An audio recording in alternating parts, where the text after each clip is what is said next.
Bien, damos las buenas tardes a nuestros seguidores que se conectan a Convoca en vivo. Bueno, hoy tenemos una edición extraordinaria porque Convoca ha publicado también hoy día un lanzamiento, una investigación en el marco de nuestra campaña Expedientes de la Pandemia, una serie de publicaciones periodísticas sobre los contratos que han firmado una serie de empresas en el marco del COVID-19. Pero también este trabajo periodístico ha estado a cargo de Periodistas en Red, que es un proyecto colaborativo que lidera Convoca y siempre reúne el trabajo de periodistas a nivel nacional de diversos medios de comunicación que se suman a la iniciativa de investigación de Convoca.p. Hoy vamos a hablar justamente de la nota que revela Convoca y tiene que ver cómo dos proveedores del Estado se beneficiaron con órdenes de compra mientras estaban inhabilitados. Esto ocurrió en la región La Libertad y a pesar de que dos empresas que luego vamos a mencionar, que son ASECO Perú S.A. y también la persona natural con negocio Santos Miguel Carranza Gutiérrez, obtuvo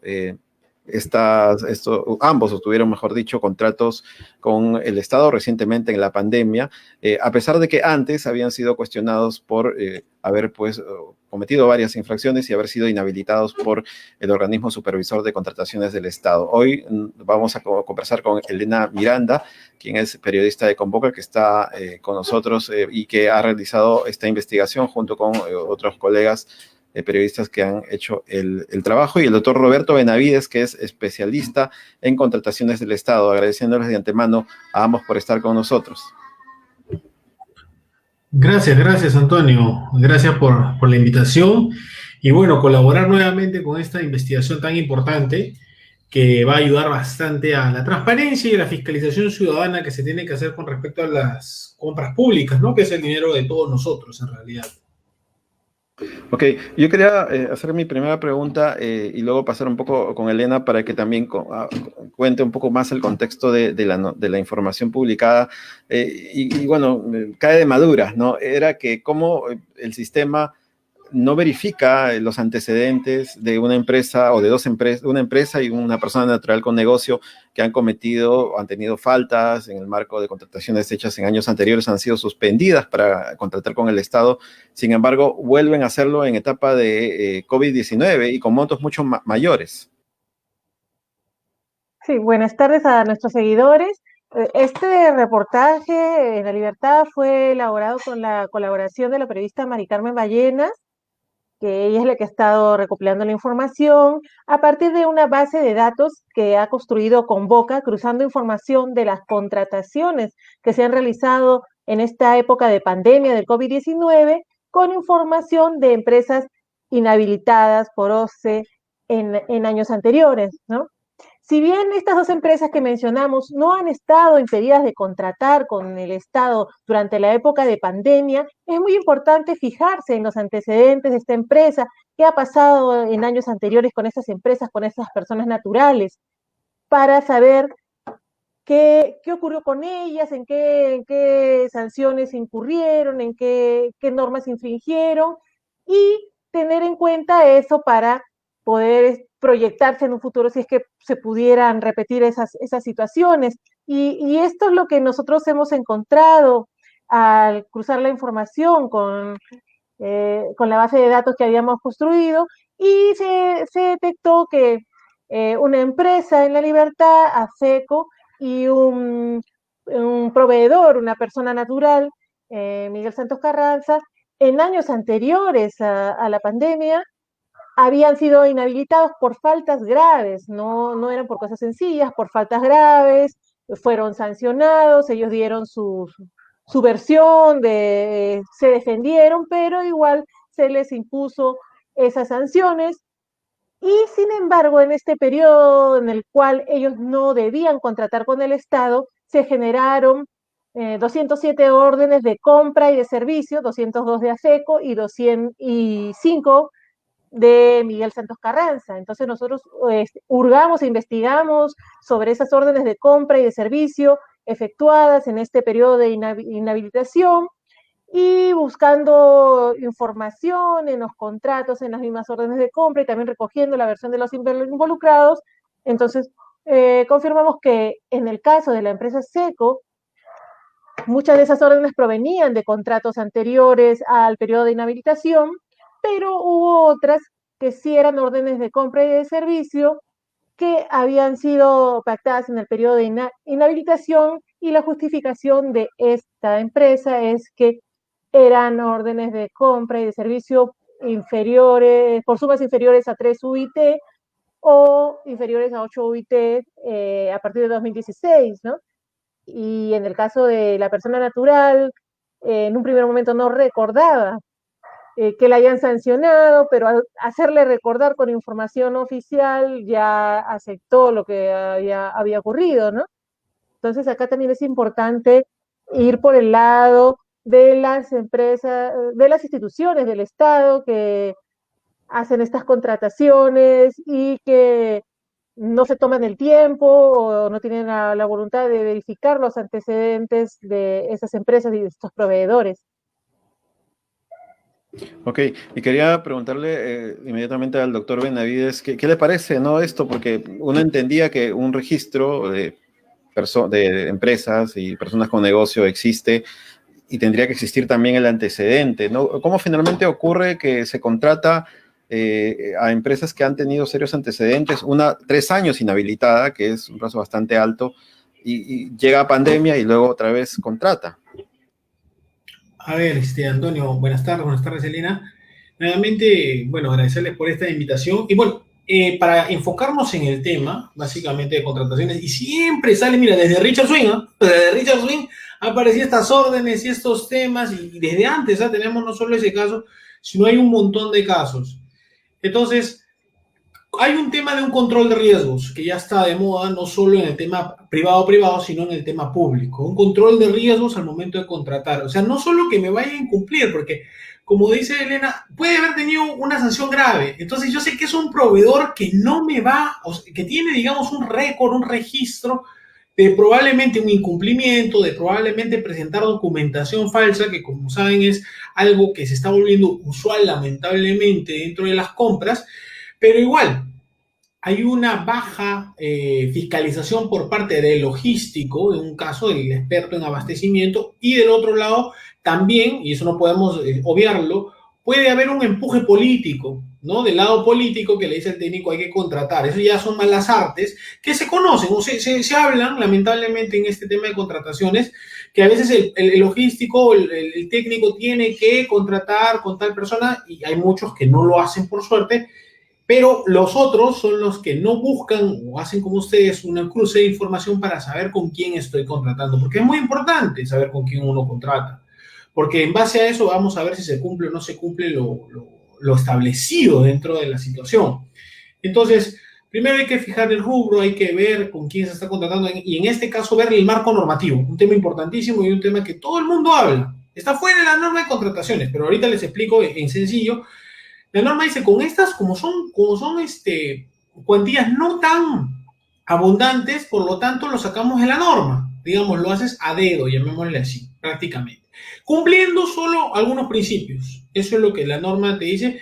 Entonces, justo comentando con el tema, estas personas que han sido sancionadas han sido contratando, aun cuando la norma, no expresamente, sino a través de opiniones, decía, oye, si tú estás contratando igual por estos montos bajos y has sido sancionado, tú sigues, llamémosle para estar en el ambiente, tú estás con el virus, pues. Hasta que no se te vaya el virus, no vas a poder contratar. Eso es lo que han debido entender. Y justo en la respuesta, los invitamos pues a leer el reportaje, los abogados malinterpretan esa norma diciendo que, como está fuera de la norma de contrataciones, en esa época yo podía contratar. No, pues el OCE dijo, oye, a estos proveedores yo los estoy sancionando por algo, los estoy sancionando porque han incumplido, han tenido alguna falta, algún tema, por lo tanto no los puedo premiar a que fuera de la norma empiecen a contratar. Entonces, ahora la norma actual sí dice, ¿no? Fuera del marco normativo, es decir, las 8 UITs, porque mira, justo con el N, con el grupo que hizo la investigación, había contrataciones de menos de 3 UITs, que era la norma anterior. Ahora son 8. Y el otro año van a ser 15. O sea, he estado subiendo porque hay un proyecto de ley que se le va a subir a 15. que yo no estoy en contra particularmente, pero hay que regularlo. Salieron los swings, salieron los hermanos del tenis, toda esta gente que ha empezado a sacar órdenes, lamentablemente.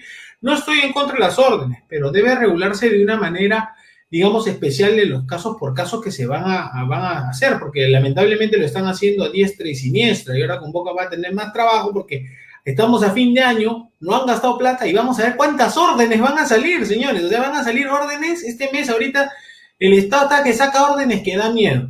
Y hay un tema importante, ver a quién estoy contactando con un impedido. Fregué el tema. O lo frego también al impedido, pues porque me puede entregar los bienes y al final yo no le pago, porque ¿quién va a firmar algo con responsabilidad que le va a pagar a alguien que está impedido, por ejemplo? Entonces hay que tener, es un tema muy importante que debe manejarse y debe hacer un checklist como ustedes lo están haciendo. Todas las entidades lamentablemente no lo hacen. Yo por ahí, yo lo enfocaría que debe regularse mejor y hacer un lenguaje un poco más simple, porque el proyecto de norma te dice ya efectivamente, fulano, sultano, ingano son los impedidos, porque en la norma actual a veces a los políticos, a mí mismo a veces me genera alguna duda, y ante la duda, pues ahí vienen los problemas. Pues. Entonces ahora están tratando de mejorar este tema, pero puede ser ya opiniones, subirlo a 15, por ejemplo, Anseco y el señor y esta persona natural también estaban con contrato de 3 UITs. Imaginémonos, van a ir a 15 y digamos ya el número va a ser va a ser mayor, pues, ¿no? Entonces ahí va a generar más suspicacia. Y tienen que ver, esos son el mayor número de contrataciones que hay en todas las entidades del Estado. Como dijeron ahí, ahora, leyendo un poco la nota, por ejemplo, se habla en el caso de la primera empresa, Anseco, perdón, se habla de que, por ejemplo, una de las tenía que ver porque el trabajador que iba a prestar el servicio no tenía un título acreditado, ¿no? Entonces lo que dice la empresa es que confió en la buena fe de este trabajador, bueno, lo cambia, pero sin embargo le cae la sanción encima. Pero al final parece que esto no es grave, al menos no hay un nivel, no sé si en la norma existe niveles o no de gravedad, porque igual es un tema de un servicio al Estado, ¿no? Y no ha quedado claro también si finalmente era un tema tan grave como para que luego al siguiente, a los 2 años siguientes, tengan más contratos, gane mucho más dinero. Finalmente, el funcionario que contrata tampoco es sancionado si comete un error de este tipo. Realmente el funcionario tiene, como dice ahí, como ustedes lo han hecho, tiene que hacer todo una investigación para ver con quién contrató, porque él sí tiene responsabilidad, porque hay una responsabilidad funcional, administrativa e inclusive penal frente a estas situaciones, que el funcionario se la va a tener que tener. Y encima, es más, hay un tema también importante que justo Antonio lo estaba mencionando, en este tema de pandemia ha habido muchas contrataciones directas. Y la responsabilidad va hasta arriba, pues, va hasta el titular de la entidad en este tema de pandemia, con cierto margen, digamos, de la actuación que éste haya tenido. Por eso tiene que blindarse, llamémosle así, de buenos funcionarios que puedan conocer la norma y evitar que cometa este tipo de errores. A ver, por ejemplo, en estos temas de documentación falsa o inexacta hay gravedad, como ha precisado.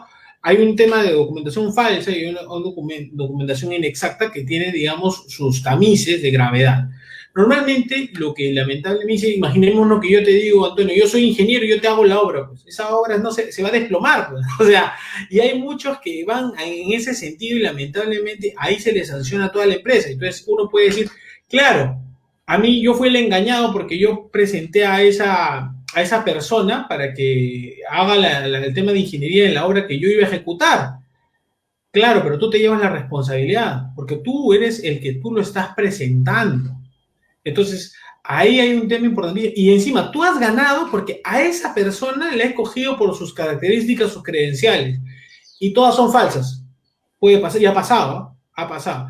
Entonces, hay una gravedad y ahí te estás dando cuenta cómo el proveedor está haciendo eso, ¿no? Cómo está haciendo ese tema, ¿no? Y a veces, por ejemplo, también ruletean las órdenes, pues, ¿no? Empiezan a ver, ruletear órdenes en distintas entidades y empiezan a apalancar y al final se quedan sin tema de financiero y no cumplen. Y ahí viene otro problema para la entidad, pues o sea, le doy a veces adelantos, le doy temas así, en obras es usual eso, se van a otra obra, lo dejan a medias y ahí comienzan los elefantes blancos. Entonces, hay que ser muy cuidadoso y la parte técnica y la parte política de la contratación, porque también tiene lamentablemente tiene su tema político ahí a veces, que no debería ser así. Elena. Sí, por ejemplo, en el caso de este reportaje, nosotros mencionamos el caso de un proveedor, una persona natural, sancionada por no suscribir contratos tras obtener licitaciones y de manera ¿no? repetitiva, ¿no? Ocurrió una vez, ocurrió otra vez. ¿Qué tan frecuente es esto, ¿no? Y qué tan grave es esto que no se suscriba un contrato tras ganar una licitación? Excelente pregunta, Elena. Mira, justo ese era el caso, creo que de Santos Miguel Carranza, ¿no? Hay un tema ahí, les comento, o sea, no es que quiero incentivar esto, no estoy diciendo, pero yo les voy a poner en práctica que es lo más los proveedores lo que hacen, no es que quiero decir que lo hagan, no, como a veces en clase. ¿Qué es lo que pasa? Por ejemplo, el que no suscribe contrato antes lo sancionaba, pero ¿por qué no suscribes contrato? A veces lo que haces es te lanzas, y lo que ha pasado en algunos procesos, se lanzan con un precio muy bajo, pero ya está conversado con el segundo. ¿Para qué? Y por eso ahí viene el tema, ¿no? ¿Por qué varias veces no firma el primero? Porque claro, el precio no es competitivo. Entonces ya estaba negociado con el segundo. Entonces le convenía, digamos, que el primero no firme porque ya tenía su amistad, llamémosle, con el segundo. Y eso ha pasado bastante en la subasta inversa electrónica, que ha pasado en muchos procesos, ¿ah? Es más, dice, el tribunal se ha dado cuenta que, ¿por qué no suscribió este contrato? Porque 3 veces le tenían que quitar el apéndice, pues, ¿no? O sea, ya imagínate, ¿a qué gerente 3 veces le quitan el apéndice? Ha pasado. Entonces, claro, tienen su mecanismo y eso es lo que están haciendo. Por eso hay mucha suspicacia con eso de no firma recurrente. Pero también de otro lado hay que tener en cuenta que también las condiciones ahora con pandemia han cambiado los precios. Entonces, a veces tú puedes haber ganado algo y vas a acabar tú pagándole al Estado en vez que el Estado te pague a ti. Por eso, o sea, hay que diferenciar, digamos, ahí la paja del trigo, a ver qué es lo que ha pasado. Entonces, como me dices, cuando ya en el caso de este señor Santos Miguel Carranza, ya es muy repetitivo el tema, ya genera suspicacia y, como yo te digo, puede estar metido este tema de que hay un contubernio para poder sacarle la vuelta y ganarle más al Estado. Yo calculo que por ahí hay que investigar. Claro, justamente también ahí apuntaba mi pregunta, porque se suele jugar con proveedores para finalmente beneficiar a uno, pero también esto suele ser como una suerte de acuerdo bajo la mesa entre funcionario que define y proveedor, ¿no? Hay algo que en esa ruleta, digamos, en esa situación puede hacer notar que está ocurriendo eso, porque lamentablemente últimamente con el tema del COVID, por ejemplo, las OSIs no están haciendo un trabajo efectivo por la situación evidente, el control es menor, hay excepciones, entonces se dejan pasar estas cosas, ¿no? A ver, claro, sí, Antonio, es cierto, están tratando las SOCIs de fiscalizar un poco, pero yo creo, y lo comento, que uno va a ese tipo de reportajes que ponen el dedo ahí en la llaga y se transparenta más. Ahora, sí hay forma de tratar de ver si es que ha habido algún contubernio entre el funcionario y algunos de los proveedores, porque han sacado también no solo el cártel de la construcción, sino en salud, ahora que hemos tenido también el cártel del oxígeno, porque también 2 o 3 empresas sacaron su cártel ya hecho, además del mercado a uno que tenía un distinto nivel de calidad del oxígeno. Entonces, sí existe, hay que ver, hay que poner el dedo en la llaga y hay que hacer el trabajo de investigación, así como lo han hecho. O sea, todo este tema, o sea, no es fácil, la verdad, y es muy interesante, es muy, digamos, bueno generar este tipo de información para que se pueda investigar a detalle y conocer. Porque la norma, yo le digo, la norma cambia cada rato y es un problema. Eso va a cambiar otra vez. Como te dije, quiere irse 15 UITs el tema de contratar a dedo. Entonces, hay necesidad, sí, de contratar cierto tipo de cosas. Van a ser 15 UITs, estamos hablando de más de 30, casi más de 40.000 soles. Claro, en un ministerio probablemente sea necesario evitar para los tiempos, pero en unas municipalidades pequeñas va a haber probablemente algunos problemas. Yo te digo que en realidad la investigación demora y el problema también es el Estado, porque no está completamente interconectado. Y ahí la gente que ha hecho la investigación se da cuenta que a veces el CAC no es muy amigable. O sea, no es amigable completamente y encima se cuenta. O sea, a varios, no solo a proveedores, sino a la logística le ha generado mucho perjuicio. Ahorita también el OCE está tratando de cambiar a un CAC 3.0. Y en verdad es un tema de información. Y mientras ustedes lo sigan divulgando todo este tema, mientras más transparencia haya, tratar de bajar la corrupción. Porque, como Elena lo comentó, en estos temas de menores de 3 UITs, tanto de ASECO como el señor Santos, han contratado cuando no debían contratar. Han argumentado, tratando de argumentar que sí podían, cuando la norma actual y la de esta época ya habían precedentes en los cuales se conocía. Señor, si has sido sancionado, no puedes, estás con el virus. Espera que se te vaya para que salgas a la calle. Espera que salga para que puedas contratar con el Estado. Pero la gente, pues, es que su rubro es su negocio venderle al Estado. Ahí está el detalle. Elena. Y ya casi para terminar, yo quería preguntarle, había mencionado sobre esta flexibilización de las normas para las contrataciones durante pandemia y vemos que ya las fiscalías anticorrupción están investigando sobre todos estos procesos. O sea, ¿cómo ve usted todo este reto que representan estos procesos durante la pandemia que aún no termina? ¿Qué se puede investigar? ¿Qué hay que tener en cuenta para poder detectar todos estos casos de corrupción en estas contrataciones de pandemia? Excelente, Elena. Claro, ahorita estamos pues a diestra y siniestra de todo el tema de contratación directa y a la responsabilidad del titular de la entidad todavía en algunos casos, en varios supuestos todavía. Lo que pasa es de que no había una preparación de la parte logística, es la verdad, para poder llevar a cabo, miren, ni siquiera en un tema normal donde tú tienes holgura de tiempo para buscar a tus proveedores.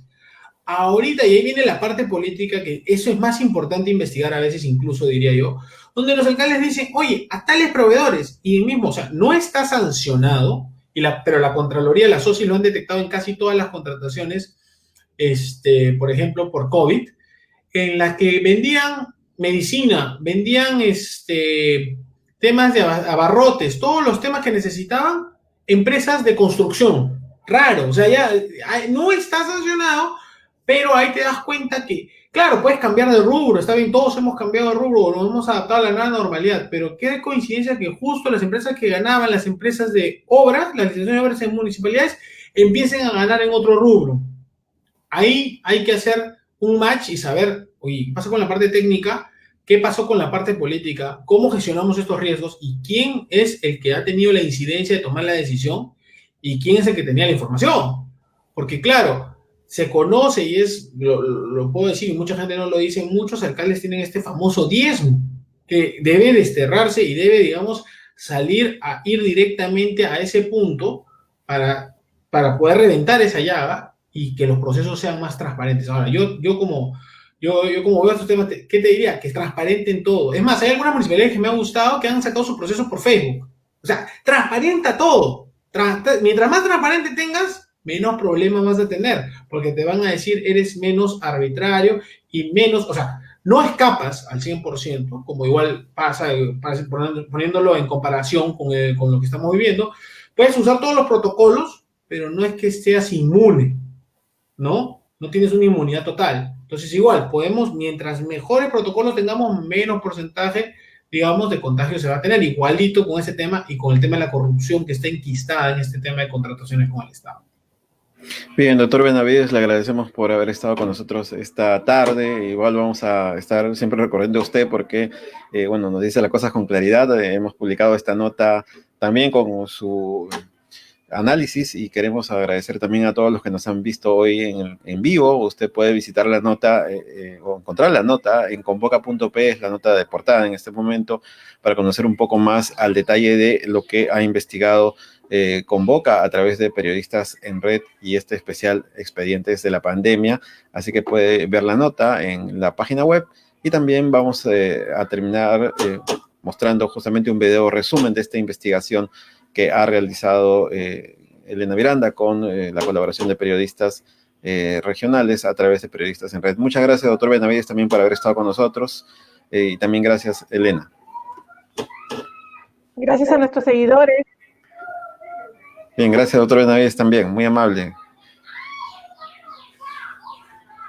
Sí, no lo escuchamos porque creo que está con mute.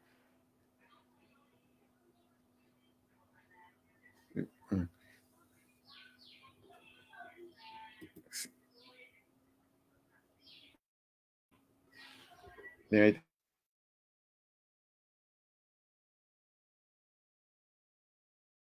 Tenemos por haber estado con nosotros. Muchas gracias.